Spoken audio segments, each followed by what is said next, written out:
জাতীয় ছাত্র জনতার প্ল্যাটফর্ম এনসিপির আহ্বায়ক নাহিদ ইসলামের নেতৃত্বে বুধবার দুপুর ২টায় কুড়িগ্রামের রাজারহাট উপজেলা থেকে শুরু হয়ে কুড়িগ্রাম সদর ত্রিমোহনী থেকে ঘোষপাড়া শাপলা চত্বর পর্যন্ত জুলাই পদযাত্রা সম্পূর্ণ হয়েছে। ৭ কিলোমিটার দীর্ঘ এই পদযাত্রায় এনসিপির শীর্ষ নেতৃবৃন্দ সহ হাজারো মানুষ অংশ নেন।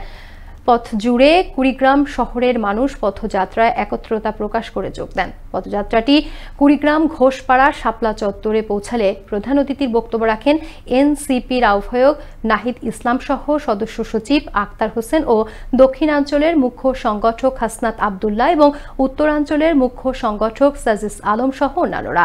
এ সময় নাহিদ ইসলাম বলেন, জনগণকে সঙ্গে নিয়ে জুলাই সনদ বাস্তবায়নের ডাক দেয়া হবে।